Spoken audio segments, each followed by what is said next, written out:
गुड्डी ने शाजिया से बड़ी मुश्किल से जान छुड़ाई और अपनी खाला के घर में आई, लेकिन शाजिया ने यहाँ पर भी चाल चलना शुरू कर दिया और ये इशरत के दिल में गुड्डी के लिए नफरत डालने की कोशिश करी। और ऐसा इशरत को भी गुड्डी से खौफ आना शुरू हो चुका है। एक इशरत ही थी इस ड्रामे के अंदर जो गुड्डी के साथ मोहब्बत करती थी या मुश्किल वक्त में इसकी सपोर्ट करती थी। तो इस तरह से गुड्डी की जो जहनी परेशानी होती थी ये कम हो जाती थी। अब इशरत का माइंड भी चेंज हो चुका है तो ये गुड्डी के बारे में सोचना शुरू कर देती है।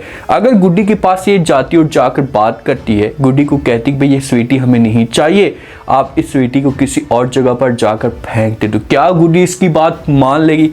अगर इनकार करती तो फिर इशरत गुड्डी को कौन सा बड़ा नुकसान पहुंचाने की कोशिश करेगी। इस दिन से गुड्डी इशरत के घर में आई है तो इशरत इस मामले पे काफ़ी हैरान होती है।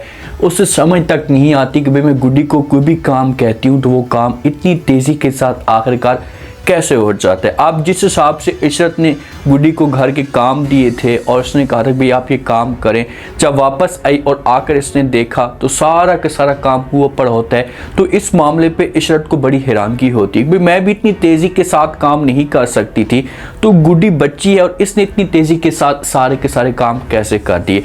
तो ये शाजी के साथ इस मौजू पे डिस्कस करती है, शाजी के साथ बात करती, तो आगे से शाजी जो होती है ये इशरत को बातें बढ़ा चढ़ा कर करती है, इसके सामने ऐसी बातें करती है कि इशरत के दिमाग के अंदर शक डाल देती है। शाजी कहती है भाई जो गुड्डी है इसे जो कोई जादूगरनी है, इसके पास जो स्वीटी है इसे भी कोई जादूगरनी है, तो आप इस मामले पे सोचें, मैंने भी अपने घर में कई दफ़ा नोट किए। तो इशरत को खौफ आना शुरू हो जाता है। अब गुड्डी अपने रूम के अंदर मौजूद होती है तो अपनी मामा के साथ अपने पापा के साथ बात कर रही होती है। कमरे के अंदर अचानक रोशनी आती है, अब दरवाज़ा खुला पड़ा होता है, उनके साथ बातें करना शुरू कर देती है। तो थोड़ी देर के बाद जो इशरत होती है ये दूध लेकर आती है गुड्डी के लिए, तो आकर जब देखती है अंदर का माहौल, कमरे के अंदर रोशनी होती है और गुड्डी किसी के साथ बातें कर रही है, तो इशरत को इस मामले में बड़ी परेशानी आती है। जिस वक्त अंदर इंटर होती है और आकर बात करती है, गुड्डी को आवाज़ देती है तो वो जो रोशनी होती है फ़ौरन गायब हो जाती है। गुड्डी को कहती है भाई तुम किसके साथ बातें कर रही थी और ये आवाज़ें किसकी थी। तो यहाँ पर गुड्डी जब ये बात सुनेगी तो झूठ बोलने की कोशिश करेगी। पहले तो ये कह सकती है भाई ऐसी कोई भी बात नहीं है, मैं किसी के साथ भी बात नहीं कर रही थी। या दूसरा ये भी हो सकता है कि ये बहाना बना सकती है, कह सकती मैं मामा के साथ बात कर रही थी। तो इशरत यहाँ पर दूध रखेगी और दूध रखने के बाद इसे अब इसके दिमाग के अंदर अजीब तरह के ख्यालात आना शुरू हो जाएंगे कि भाई मामा इसकी मर चुकी है, पापा इसका मर चुका है, तो इसके रूम में आकर इसके साथ कैसे बातें कर सकते हैं, ये मुमकिन कभी भी नहीं हो सकता। यहाँ पर जब इशरत के दिमाग के अंदर इस तरह के ख्यालात आते हैं तो फ़ौरन ये कॉल करती है शाजी को, शाजी से पूछना शुरू कर देती है और कहती है कि शाजी मुझे ये बताओ कि आखिरकार गुड्डी के साथ मामला क्या चल रहा है। तो शाजी पूछेगी कि भाई फिर क्या हुआ है मुझे बताएं तो सही।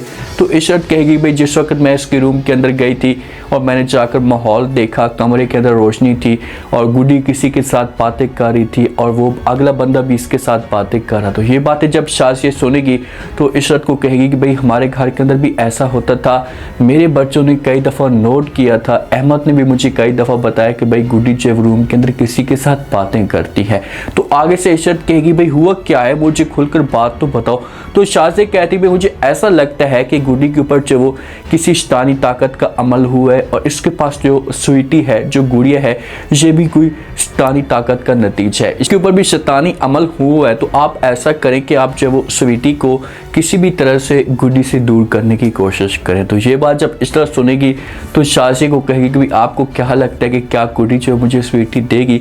तो शाजी कहेगी भी आपकी अपनी मर्जी है, मेरा काम था आपको बताना, क्योंकि हमारे घर के अंदर जब इस तरह का माहौल खड़ा होता था तो हर तरफ खौफ हो जाता था, मेरे बच्चे थे ये डर जाते थे, मेरे बच्चों के दिमाग के अंदर परेशानी आ जाती थी, हर वक्त घर के अंदर कोई ना कोई नई मुसीबत खड़ी हो जाती थी।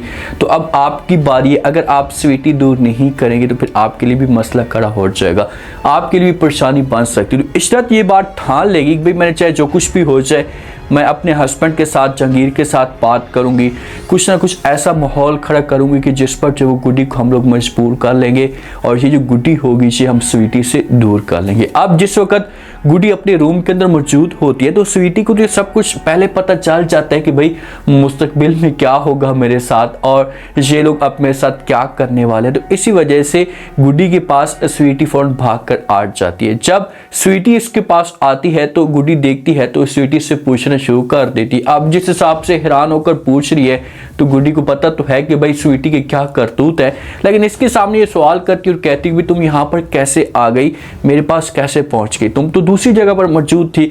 तो स्वीटी इसे बता सकती है, इसे कह सकती है कि भाई ये मामला चल रहा है, आपके बारे में ये सोचा चाह रहा है और मेरे बारे में भी ये सोचा चाह रहा है, आगे जाकर ये सब कुछ हो सकता है। देखें कि अगर इशरत आती है गुडी के साथ आकर बात करती है, गुडी को कहती है कि भाई ये स्वीटी आप मुझे दे दें, तो कभी भी गुडी ये स्वीटी नहीं देगी, ये इनकार कर देगी अपनी खाला को। उससे कहेगी कि भाई ये मेरी माँ की आखिरी निशानी है तो मैं कभी भी इसे अपने आप से दूर नहीं कर सकती, प्लीज़ आप मेरे साथ इतनी बड़ी ज्यादती मत करें। तो इशरत कहेगी भाई ये जो शैतानी ताकत है ये कुछ जादूगरनी है, तो इसी वजह से जो है सूत में हमें ये चाहिए, हमें इस घर से बाहर इसे निकालना है। अगर ये घर के अंदर रही तो बहुत बड़े मसले खड़े हो सकते हैं।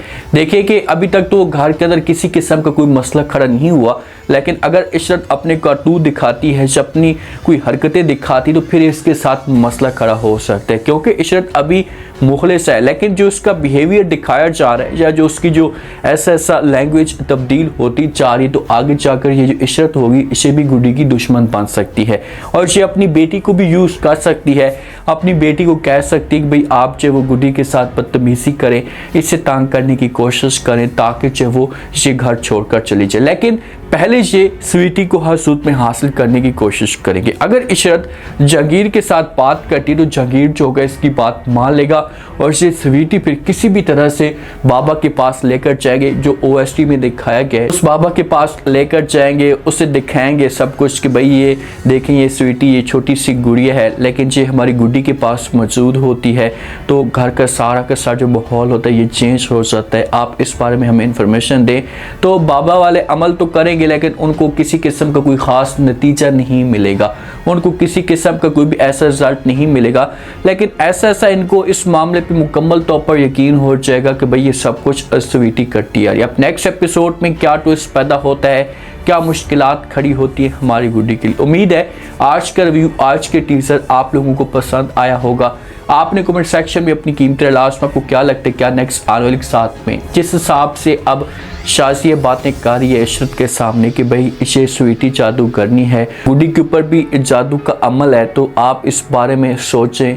आपके घर का मसला है, हमारे घर के अंदर इस तरह की मुसीबतें खड़ी होती थी, हमें हर वक्त खौफ आता रहता था, तो अगर आप इस बारे में नहीं सोचेंगे तो फिर आपके घर के लिए भी मुसीबत खड़ी हो सकती। अगर इशरत शाजी की ये बातें मान लेती है, फर्ज करें जिस हिसाब से डरी हुई है तो लास्ट में तो पर ये बातें मानेगी। अगर ये बात मानती है और ये जाती है गुड्डी के पास और जाकर चाहे वो स्वीटी लेने की कोशिश करती है, तो क्या गुड्डी इसे स्वीटी दे देगी या इनकार कर देगी, और अगर इनकार करती तो उसके बाद इशरत का क्या रिएक्शन आता है, अपना फीडबैक लास्ट में।